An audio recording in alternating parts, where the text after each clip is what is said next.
Sometimes I look at articles and I look at them in a very culture-esque way.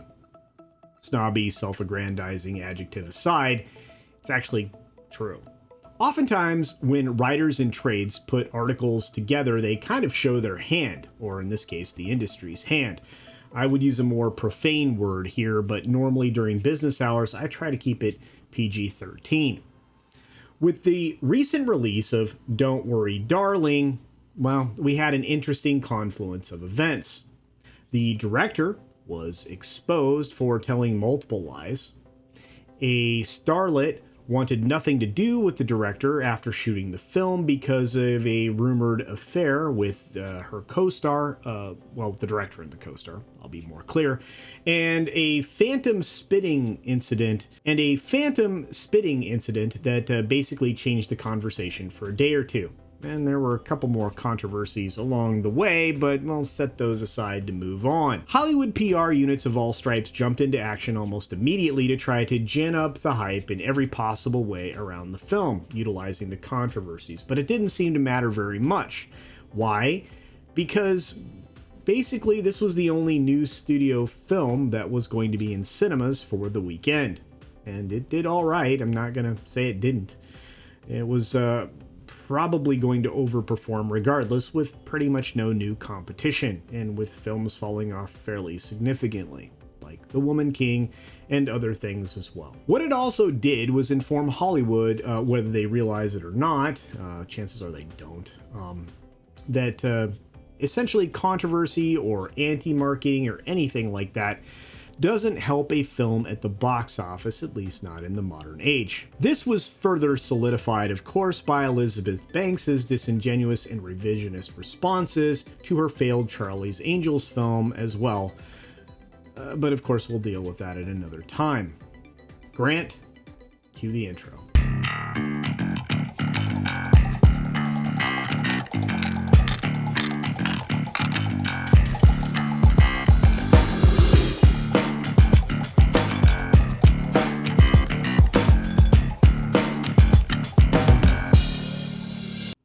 Crisis PR folks will always tell you, if you don't like a story that they're telling, give them a new story. If you think about it, it makes a lot of sense. Writers have to fill column inches each and every day. So do all those talking heads on television, and yes, even here on video platforms where I am now. You're welcome. Most often, the headlines and the stories are driven, well, by the bad side of the equation. It's easier to believe the worst as people are continually driven to expect less and less from their fellow man, and that's supported by a mainstream media who's hell-bent on selling you fear each and every day. To that end, Variety commissioned Maru Group to poll 1,515 residents that were 18 years or older about the film Don't Worry, Darling. And surprise, surprise, surprise, the controversies and the coverage around them leading up to the film's release don't seem to have helped it much at all. Turns out the vast majority, 63%, said that the coverage of the trash that was around this already flaming dumpster fire didn't change their interest level one iota. The same number, 63%, said they had not heard, seen, or read anything that was controversial about the film Don't Worry, Darling. That represents a 2-to-1 ratio of people even knowing that this film existed. Great way to confirm that your marketing efforts were crap. Now, this is where we hit the WTF button because of the last statements that I've made. This data was misrepresented already by the creator of this article. It was presented out of order. That was willfully done. In order to draw accurate conclusions from any kind of survey data, you have to actually know how to conduct surveys in the first place. And I have to assume that the Maru group knows how to do that, although some of the questions that were represented here, I would have to argue maybe they weren't really helpful. But we'll step aside from that and say, look, when you do these kinds of questions and surveys, you have to avoid the pitfalls that will give you inaccurate results. That's incredibly important because, well, you can easily get drawn or draw the wrong conclusions. It's actually a skill to create non-leading questions or create a push-pull or a whole lot of other things that, a pollster will tell you is, important about their skill set, and they're not wrong. Merely skimming the article, like most people would do, most people actually only look at the headlines, but when you peruse it, you go over the charts therein, you would draw a conclusion that the negative coverage didn't actually hurt the film because of the way this is being presented. It absolutely did. 8% of the folks here, and there weren't that many. We started with 15, and we end up at 480, by the way, based on the numbers they're showing us. 8% of the folks that were aware of the film became less interested because of those controversies. The article states something that is really at odds with the data at this point. It says, and I quote, now this is a quote, this is not me. It says this: "It's a testament to the fact that even the most sensational entertainment news doesn't necessarily loom that large." What? You lost nearly 10% of the people that might have been interested in seeing this film in the first place, because guess what? 8 is closer to 10 than 0.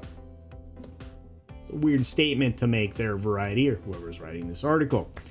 So far, if you boil these numbers down, 2/3 of the people surveyed had never heard of this film. Thanks, marketing department.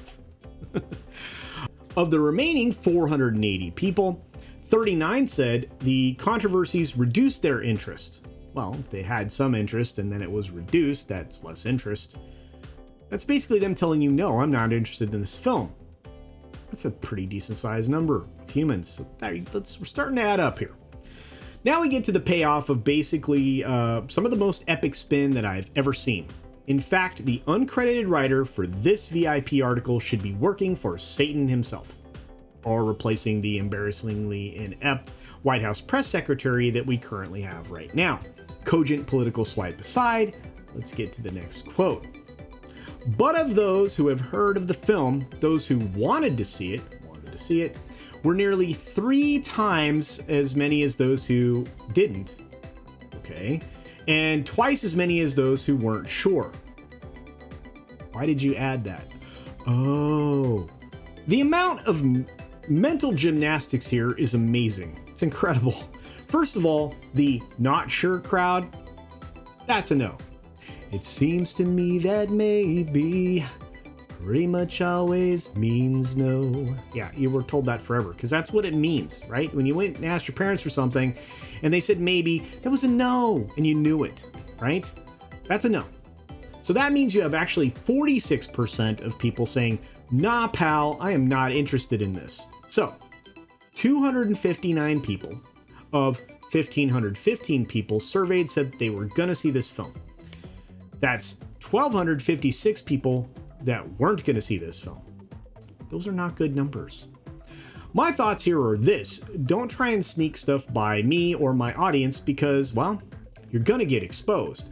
Trying to pretend that 5 separate controversies, which basically is the total number for this film that we're aware of right now, trying to pretend that those didn't impact this film or have a negative impact on this film is absolutely ridiculous.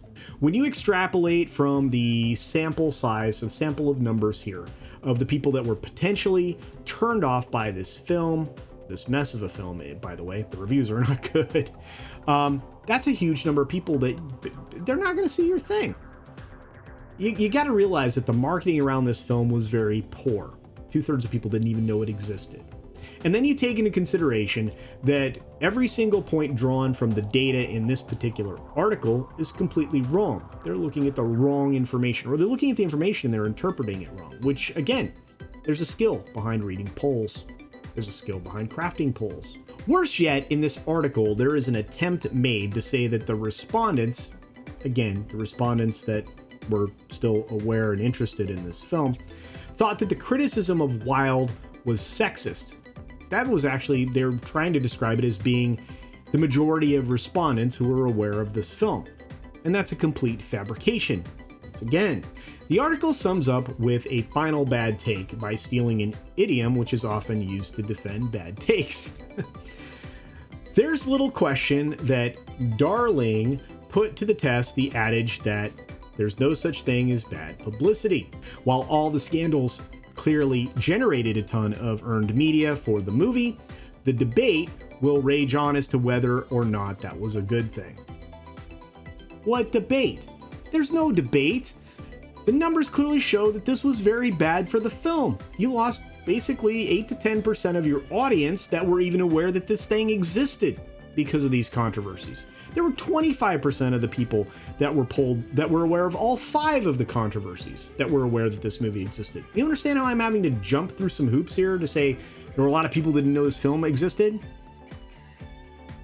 It's also clearly delineating that anti-marketing is quite bad, just like Elizabeth Banks admitted herself today about her film's Charlie's Angels.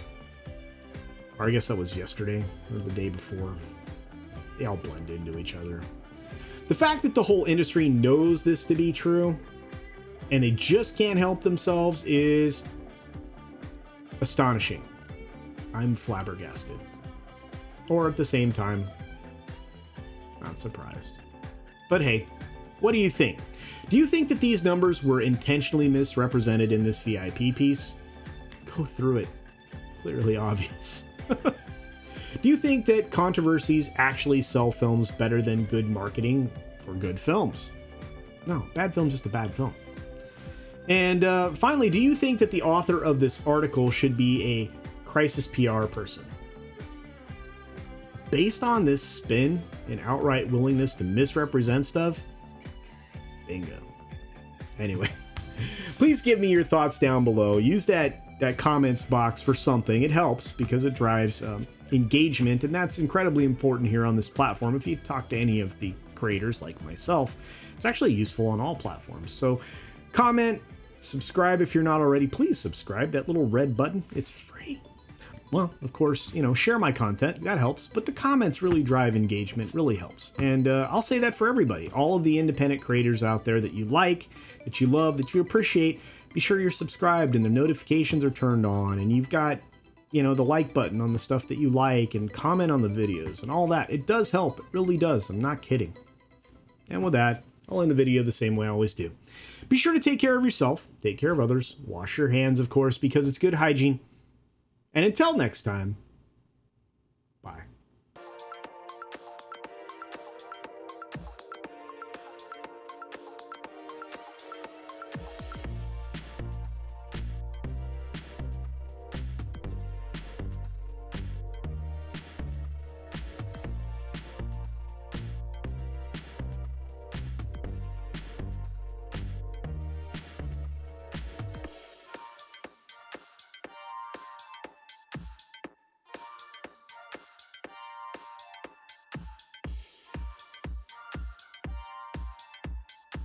Thanks for visiting today.